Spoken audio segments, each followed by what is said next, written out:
नमस्ते, investing minds में आपका स्वागत है। मैं हूं उत्पल चौधरी और बात करेंगे आपकी निवेश से जुड़ी हुई खबर। लेकिन आज हम लोग बात कर रहे हैं सिर्फ सोना पे, क्योंकि जिस चीज़ को आप खरीदते हैं उसके बारे में जानना जरूरी है। और सोना के बारे में हम लोग सब लोग जानते हैं कि एक अच्छी चीज़ है, महंगी चीज़ है, रखने पे दाम कीमत बढ़ती है, देखने में खूबसूरत है। इसके बावजूद भी जो है हम लोगों को बहुत सारी चीज़ें ऐसी हैं जिसके बारे में बिल्कुल पता नहीं। एक सोना का पूरा सफ़रनामा, जो ब्रह्मांड, जो पृथ्वी की उत्पत्ति के साथ जो सोना का जो सफ़रनामा शुरू हुआ और अब तक जो इस समय जो एआई बबल के समय जो सोना है, यहाँ तक की पूरी कहानी होगी। एक छोटा सा एक ब्रीफ होगा ताकि जिस चीज़ पे आप पैसे लगाते हैं उसको जानना ज़रूरी है। जैसे शेयर बाज़ार में किसी शेयर पे लगाते हैं तो उसके लिए आपको स्क्रीनर और तमाम जगह से मिल जाता है, लेकिन सोना के लिए जो है पूरी कंप्लीट स्टोरी बहुत मुश्किल से मिलती है। जो है इसमें भी मुझे भी काफ़ी रिसर्च करना पड़ा, मुझे भी कई नई बातें जानने को मिली, तो मैंने सोचा कि वो आपके साथ साझा किया जाए। जो मैंने सीखा, जो मैंने समझा, वो आपके साथ भी साझा कर रहे हैं और जो अनुभव भी है वो तमाम बातें। तो देखिए, जो सोना जो है बनता कैसे है। सोना देखिए लैब में नहीं बन सकता। अगर लैब में बनाने के लिए 1 ग्राम सोना बनाने में जो है वो बहुत समय लग जाएगा, लाखों वर्ष लग जाएंगे अगर आप एक तरीके से देखें। और कोशिश भी की गई थी इसमें, जो है जो लेड होता है, जो शीशा जो होता है, उससे जो है सोना बनाने की कोशिश हुई थी, जो कि फेल हो गया, जो बन नहीं पाया। तो सोना का निर्माण कैसे हुआ? देखिए, जब सुपरनोवा हुआ, मतलब सुपर मतलब जब तारा टूटा, एक तारा जब खत्म हो जाता है, मर जाता है, जो टूटता है, उससे जो फिर एनर्जी निकलती है और उसमें से जो है बहुत सारे मेटल्स बने। जो है मतलब तारे के टूटने से, एस्ट्रॉइड से आया है सोना हमारी धरती में। आप उसको एक तरीके से समझें। और उसमें से सोना आया, चांदी आया, लोहा आया, शीशा आया, सब कुछ आया। लेकिन सोना के साथ जो है एक न्यूट्रॉन था, जो है पीले रंग का, जिसको इसको चमकीला बना दिया। वो चीज़ सिल्वर में नहीं था। जो है सिल्वर भी कीमती है, लेकिन वो उस तरीके से चमकीला नहीं बन पाया जैसा कि सोना है, क्योंकि वो न्यूट्रॉन की कहानी थी पूरी। मतलब मोटे मोटे तौर पे आप समझें इसको, बिल्कुल साइंटिफिक लैंग्वेज में नहीं। तो इस तरीके से सोना धरती पे आया और वो जो है चला गया, जो है चट्टानों के अंदर, उसके रेसाओं पे चला गया और तमाम बातें हो गई। जो है उसके बाद से सोना अरबों साल तक, और ये जो घटना हुई है ये अरबों साल पहले हुई है। मतलब 4 अरब, 4.5 अरब साल पहले ये घटना होकर फिर सोना पड़ा रहा यूं ही। उसके बाद से फिर क्या हुआ कि नदियां हैं, समुंदर हैं, वो क्षय, जो आप एक दूसरे पे जब घर्षण के ज़रिए जो है पिघलता रहता है या टूटता रहता है, तो उसके ज़रिए जो सोना जो है वो जो है नदी के किनारे मिलने लगा। तब लोगों ने देखा कि भाई ये तो बड़ा चमकीला चीज़ है। उसके बाद से उठाया गया। देखिए, सोना जो सबसे पहले मिला वो 4600 बीसी पहले, मतलब अब से जो है 6600 साल पहले, जो है 6600 साल पहले हमें सोना मिला। जो है मेसोपोटामिया, इराक, और या इजिप्ट, मिस्र, और तीसरा जो है बाल्कन यानी अभी का बुल्गारिया, वहाँ पे सोना मिला। और ये जो है नदी के ऊपर, जो प्रकृति ने जो नीचे से जो छान कर जो सोना नदियों के किनारे मिलने लगा। जैसे अगर बिहार में देखें, जो जब झारखंड जो अब है, वहाँ एक स्वर्ण रेखा नदी था, उस पर भी मिलता था सोना, या बहुत सारी नदियों के ऊपर भी मिलता था सोना, उसके बालुओं पे मिलता था और तमाम चीज़ें। तो वहाँ से सोना की प्राप्ति हुई। उसके बाद से जो इसका खदान हुआ पहला, वो मिस्र में हुआ, इजिप्ट में हुआ, 2600 ईसा पूर्व, यानी अब से लगभग 4500 साल पहले वहाँ से सोने का खदान मिला और सोना वहाँ से निकलना शुरू हो गया।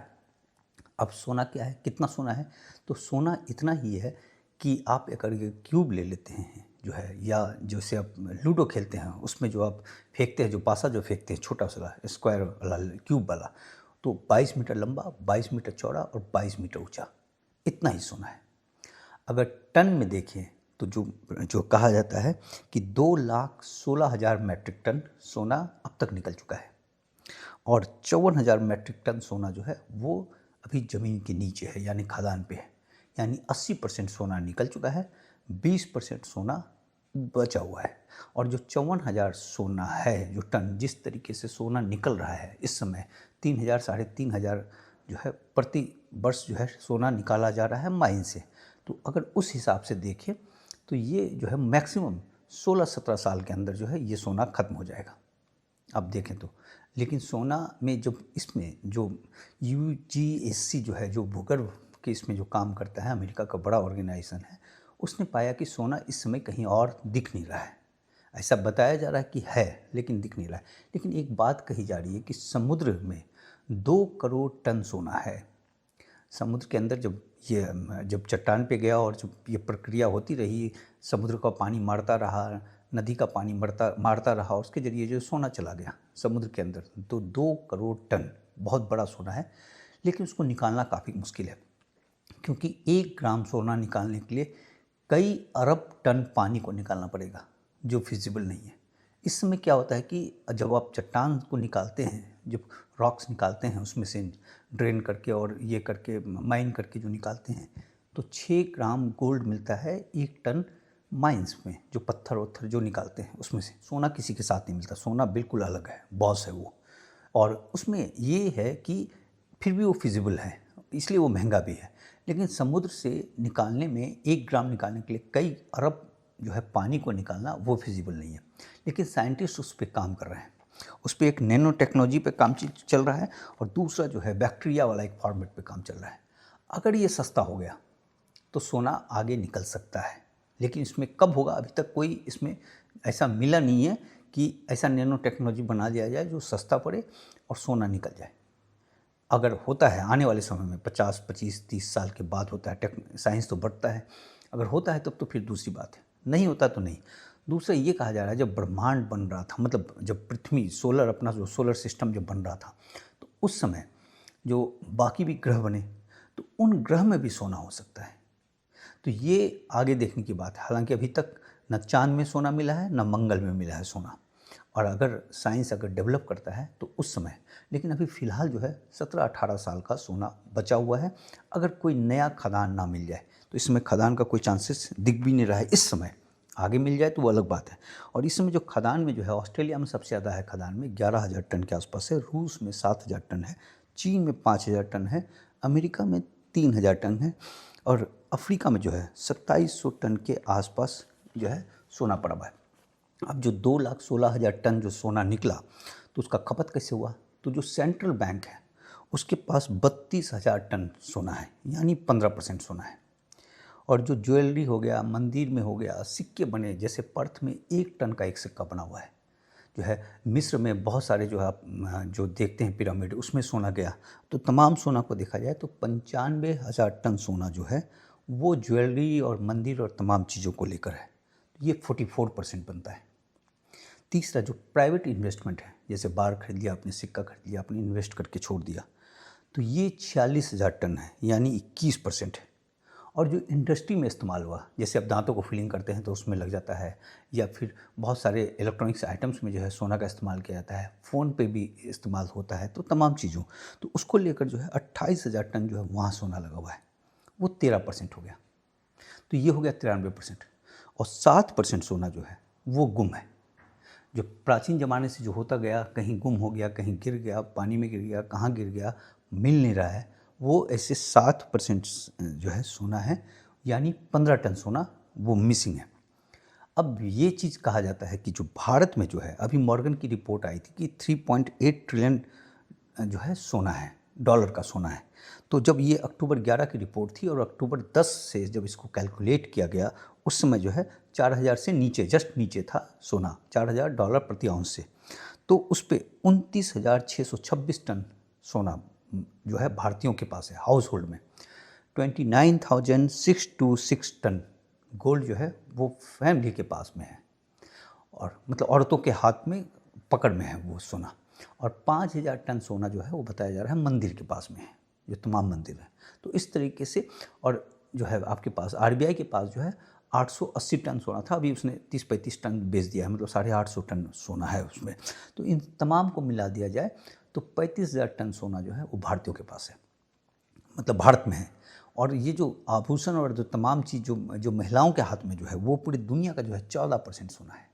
अच्छा, सोना के बारे में कहा जाता है कि बड़ी ज़बरदस्त लूटा, अंग्रेज़ों ने लूटा और नादिर शाह ने लूटा तमाम चीज़। कितना लूटा ये कैलकुलेशन है नहीं, लेकिन एक रफ उसका निकल रहा है कि 2,000 टन के आसपास जो है सोना यहाँ से लूट कर ले जाया गया।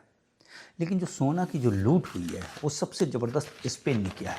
स्पेन जो 1519 में जो है वो अमेरिका पहुँचा। अमेरिका मतलब जो अभी का जो मेक्सिको है उसके तट पे पहुँचा।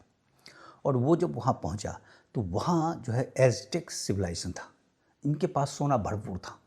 तो वो सोना मतलब कोई व्यापार के तौर पे इस्तेमाल नहीं करते थे, वो सोना करते थे कि जो है आभूषण था, तलवार बनी हुई थी, ढाल बनी हुई थी, तमाम चीज़। तो उस सोना को उसने जो है गिफ्ट किया जो स्पेनिश पहुँचे थे। फिर स्पेनिश ने उस सोने को लूटा और एस्टेक सिविलाइजेशन के जो किंग वगैरह थे उसका मर्डर किया, उसको बीमारी फैलाया, तमाम करके उसने उस सिविलाइजेशन को ख़त्म कर दिया और वहाँ से सोना लूट कर लेकर आ गया नाव के जरिए, फिर या बोट के जरिए। उसके बाद से पूरे यूरोप में सोना का होड़ शुरू हो गया, एक सोना की लड़ाई शुरू हो गई। जब बोट से लाते थे तो वहाँ लड़ाई होती थी, वहाँ डाकू भी आते थे लूटने के लिए, तमाम चीज़ होने लगा, बाकी कंट्री भी शामिल होने लगा उसमें। तो इस तरह का, लेकिन आज स्पेन के पास उस तरीके से सोना नहीं है, भले उसने लूटा लेकिन उसके पास से उस तरीके से सोना नहीं है। फिर क्या हुआ कि जब ट्रेड होने लगा, ट्रेड में क्या होता है, पहले बार्टर सिस्टम था, आप जो है आपने अनाज दिया फिर बदले में वो अनाज लिया, इस तरह से चलता गया। उसके बाद से फिर हो गया गाय पे चलने लगा कि आपने गाय दिया, फिर ये हो गया कि गाय में बड़ी दिक्कत हो गई कि आप उसको लेकर कहीं जा रहे हो, तो ये हुआ कि सोना को जो है ट्रेड किया जाए, चूँकि सोना महंगा है, चमकीला है, तमाम चीज़ है। तो सोना जो है फिर सिक्के के रूप में ढला या जो मुद्रा के रूप में उसको यूज़ किया गया। उसी तरीके से फिर चांदी को भी यूज़ किया गया और इस बीच चांदी और सोना का कंपटीशन बराबर था। लेकिन बाद में क्या हुआ कि चांदी बड़ी प्रचुर मात्रा में मिला, मतलब 6 गुना जो है गोल्ड से ज़्यादा 6 गुना चांदी है जो है, क्योंकि ये 2.5 लाख टन के आसपास है और यहाँ पे जो है अगर आप दोनों को मिला दें मतलब 6 गुना से ज़्यादा ही हो गया, 17 लाख टन निकल चुका है और 5 लाख टन पड़ा हुआ है अंदर, यानी 22 लाख टन। तो इस तरीके से देखें तो 9 गुना ज़्यादा जो है सिल्वर है, तो इसलिए सिल्वर का फिर महत्व गिरने लगा। अब ये हो गया कि जब सोना जब मुद्रा के तौर पे इस्तेमाल होने लगा, फिर जब इधर उधर ले जाने में दिक्कत होने लगी तमाम चीज़, तो ये डिमांड उठा कि भाई इस सोना को रख दिया जाए बैंकों में, उसके बदले नोट लिया जाए ताकि आसानी होगी। तो जितना सोना उतना नोट, यानी आप नोट लेकर जाइए बैंक में जमा कीजिए और उतना सोना लेकर आ जाइए। तो ये सिस्टम धीरे धीरे डेवलप होने लगा। उसके बाद से जो 1900 दशक में जो है ये गोल्ड स्टैंडर्ड कर दिया गया, जो है अमेरिकन के तरफ से ही ये पहल हुआ और उसमें हो गया कि $20 प्रति आउंस, यानी $20 दीजिए और 1 आउंस गोल्ड लेकर जाइए। तो ये चीज़ें चलने लगी। बीच में क्या हुआ कि इकॉनमी थोड़ा सा गड़बड़ाया उस वक्त, तो लोग क्या किए जो है अपने रुपये लाकर पैसे निकालने लगे, डॉलर निकालने सोना निकालने लगे बैंकों से। बड़ी ज़बरदस्त भीड़ होने लगी बैंकों में कि लोग जो है जाकर $20 देते थे और 1 आउंस गोल्ड निकालने लगे। तब जो है 1913 में जो है फेड का निर्माण हुआ, जो अमेरिका का सेंट्रल बैंक है वो, कि चीज़ों को मॉनिटर किया जा सके, क्योंकि अफरा तफरी मची हुई थी। उसके बाद से उसने जो है उस सिस्टम को दुरुस्त किया और वहाँ पे फिर फेड जो है वो कंट्रोल लेना शुरू कर दिया। तो इस तरीके से 1913 में जो फेड का निर्माण हुआ, फेड जो है नोट, गोल्ड और इन चीज़ों को और बाकी बैंकों को मैनेज करने लगा। ये चीज़ें धीरे धीरे चलती गई। उसके बाद से इसमें क्राइसिस होने लगा। फिर 1929 में आया एक ग्रेट डिप्रेशन जो उठा, शेयर मार्केट क्रैश हो गया, बैंक काफ़ी फ्रॉड हो गए, तमाम चीज़ें हो गई। तो फिर उस समय फेड को लगा कि नोट छाप दिया जाए इसको, क्राइसिस को बचाने के लिए। लेकिन उसको डर लगा कि जब नोट छप जाएंगे तो लोग नोट लेकर आ जाएंगे जो है सोना लेने के लिए, और सोना उतना है नहीं, तो उसको क्या किया जाए। तो उसने क्या किया, ब्याज दर बढ़ा दिया। जो ब्याज दर बढ़ा दिया तो ये जो डिप्रेशन जो था ये ज़बरदस्त लंबा खींच गया। 1929 से शुरू हुआ, ये 1939 में जाकर ख़त्म हुआ।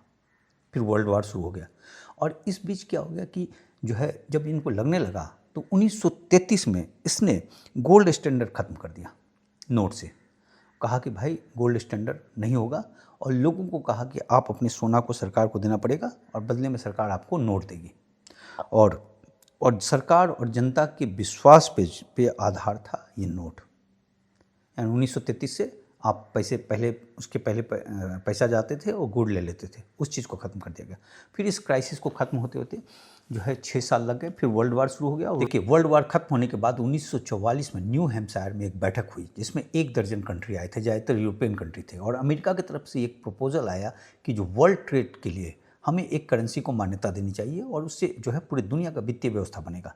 क्योंकि इंग्लैंड का करेंसी जो है वो कमज़ोर हो चुका था, इंग्लैंड काफ़ी कमज़ोर हो चुका था 2 वर्ल्ड वार के बाद, तो इसने डॉलर को जो है प्रपोज़ किया। बाकी कंट्री ने ऑब्जेक्शन किया कि नहीं, ऐसा नहीं किया जा सकता। तो फिर वो फोर्ट नॉक्स में जो है उसने गोल्ड का बड़ा भंडार दिखाया कि ये हमारे पास बहुत ज़बरदस्त गोल्ड है, जो हमने हथियार जो बेचे हैं वर्ल्ड वार के दरमियान और बदले में गोल्ड लिया है। तो लगभग 20,000 मैट्रिक टन से ज़्यादा गोल्ड था उस समय। तो फिर कंट्री को विश्वास हुआ कि ठीक है, ये गोल्ड बैक रहेगा, और उसमें ये कहा कि $35 आप देंगे लाकर तो आपको 1 ट्राई आउंस गोल्ड मिल जाएगा। लेकिन ये सिर्फ कंट्री के लिए होगा, जनता के लिए नहीं होगा, क्योंकि जनता के लिए ये सिस्टम था 1933 से पहले, जिसमें एक क्राइसिस उभरा, बहुत भयानक ढंग से क्राइसिस उभरा। तो इस चीज़ के लिए जनता से नहीं जोड़ा गया, कंट्री से। तो कंट्री उनकी बात को मान लिया और डॉलर को मान्यता मिल गया वर्ल्ड करेंसी के तौर पे। अब ये सिलसिला चलता रहा, 1944 से चला और 1971 में जाकर ख़त्म किया गया, निक्सन ने ख़त्म किया, 27 साल तक चलता रहा। लेकिन इस बीच क्या हो गया कि बहुत सारे कंट्री को लगने लगा कि अमेरिका के पास उतना गोल्ड नहीं है जितना कि इसने नोट छाप दिया है, डॉलर इसने छाप दिया था ज़्यादा, तो ये दे नहीं पाएगा। तो इस चीज़ का फ़ायदा उठाया फ्रांस और जर्मनी ने, और उसने बड़े ज़बरदस्त ढंग से जो है डॉलर ला कर दिए और गोल्ड लेकर गया। जर्मनी का तो एक बोट आया और वो पूरा का पूरा गोल्ड लेकर चला गया वहाँ पे, तो उसकी गोल्ड जो है घटती चली गई। और इस समय भी अमेरिका के पास जो है वो 8100 या 8300 मैट्रिक टन के आसपास गोल्ड पड़ा हुआ है, जिसमें बाद में भी खरीदारी उसने किया था। तो गोल्ड उसके पास काफ़ी तेज़ हो गया। उसके वजह से निक्सन ने इस बात को माना कि जो है अब उनके पास ट्रेजरी में उस तरीके से गोल्ड नहीं है, तो उसने गोल्ड स्टैंडर्ड को ख़त्म कर दिया, जो है जिसको निक्सन इफेक्ट कहा गया। लेकिन उसने बोला कि भाई पूरे वर्ल्ड के लिए एक करेंसी तो चाहिए, और उसने बताया कि भाई अमेरिका का इकॉनमी अच्छा है, अमेरिका की इकॉनमी पर आप भरोसा कर सकते हैं, इसलिए डॉलर को जो है वर्ल्ड करेंसी रहने दीजिए, जो ये बाकी दुनिया के लोगों को बोला। और बाकी दुनिया को उस समय जो है कोई लोकल करेंसी का तो कोई उतना वैल्यू था नहीं, तो उसमें ये था कि भाई हमें तो ट्रेड करना है, तो डॉलर को फिर मान्यता दिया गया। और साथ में कहा कि आप बॉन्ड भी लीजिए, और जब भी आप बॉन्ड वापस हमें करेंगे हम आपको पैसा देंगे, हम आपको इंटरेस्ट देंगे। तो इस तरीके से निक्सन के समय जो है ये वाला जो डॉलर सिस्टम है ये चल पड़ा, और ये धीरे धीरे बढ़ता चला गया। उसके बाद से क्या हुआ कि एक समय जो है पूरे वर्ल्ड में डॉलर से जो है ट्रेड होने लगा, उसके धीरे धीरे घटने लगा, लोग लोकल करेंसी में भी करने लगे। फिर एक समय आया और 75% के आसपास हो गया, और इस समय 56% के आसपास हो गया। तो बाकी जो करेंसी है वो लोकल करेंसी में करने लगे, क्योंकि अमेरिका ने फिर यहाँ से दादागिरी करनी शुरू कर दी। क्योंकि डॉलर उसके पास था, गोल्ड जो भी कंट्री जमा कर रहे थे वो बैंक ऑफ इंग्लैंड में जमा कर रहे थे, या फिर जो है फेडरल के इसमें जमा कर रहे थे, न्यूयॉर्क में जमा कर रहे थे। और अमेरिका जिस कंट्री से उसको पसंद नहीं आता था उस पर वो प्रतिबंध करने लगा, उसके गोल्ड को सीज कर लेता था, डॉलर पे ट्रेड करना बंद कर देता था, तो वो कंट्री को ट्रेड करना मुश्किल हो गया। तो ये सिस्टम चल पड़ा।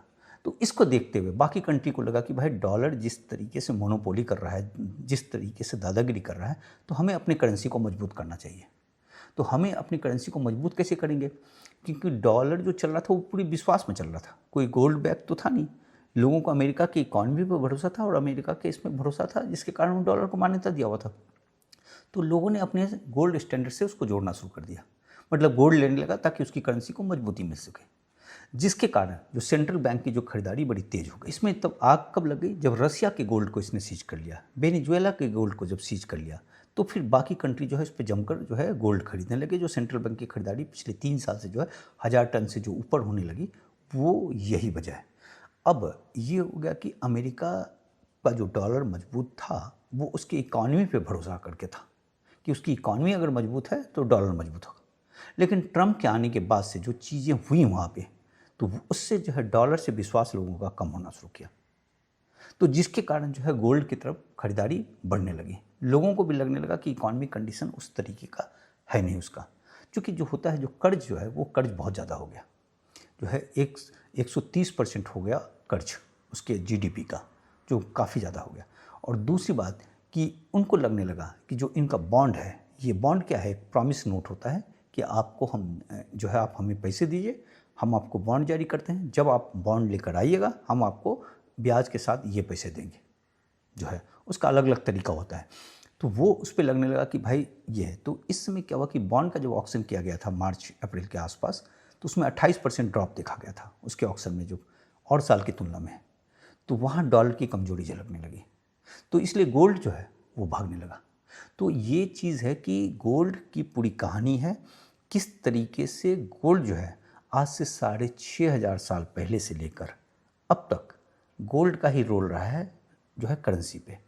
और बीच में जो डॉलर हुआ, अब डॉलर जिस तरीके से कमज़ोर हो रहा है, डॉलर तो एक प्रॉमिस नोट है, एक विश्वास का नोट है, और वहाँ जब विश्वास खोता जा रहा है तो गोल्ड बढ़ रहा है, और ये विश्वास जैसे जैसे कमज़ोर होता जाएगा वैसे वैसे गोल्ड बढ़ता जाएगा। इस बीच एक बिटकॉइन आया, डिजिटल कॉइन के तौर पे आया और उसको एक सब्स्टिट्यूट के तौर पे जो है पेश किया जा रहा है वेस्टर्न कंट्री के द्वारा, क्योंकि वेस्टर्न कंट्री चाह रहा है कि गोल्ड पे जो ईस्ट ने जिस तरीके से पकड़ बना रहा है और अगर आप देखें चाइना और भारत के पास जो गोल्ड आयात होता है, जो जो चीज़ें होती है, 26% भारत खरीदता है, 28% चाइना खरीदता है, तो 54% जो है वो खरीदारी हो रही है उनकी, जो आदमी जनता जो पब्लिक जो खरीद रही है, ये तमाम चीज़ जो भी हाल के वर्षों में देखा गया है।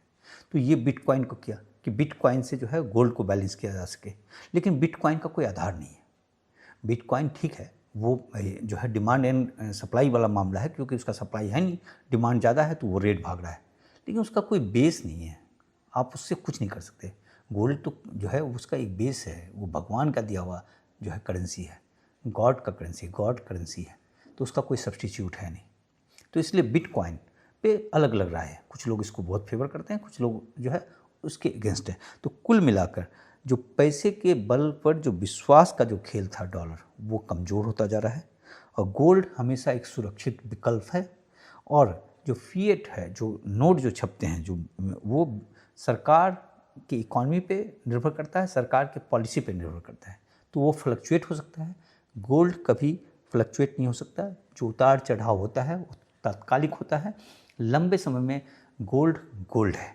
और एक चीज़ जो देखा गया, जो अभी जो उठापटक जो हो रहा है, तो ये चीज़ें बात कही गई, ये सब जो है सब तात्कालिक होता है कि जो महंगाई से गोल्ड का रेशियो 3-4 का था, अभी जो है 18 के आसपास है, तो काफ़ी महंगा हो गया एक तरीके से। आप गोल्ड को देखिए, गोल्ड सिल्वर का रेशियो 157 का था, जो है अभी 184 का हो गया, तो गोल्ड महंगा हो गया या सिल्वर सस्ता हो गया। ये सब तात्कालिक चीज़ें हैं।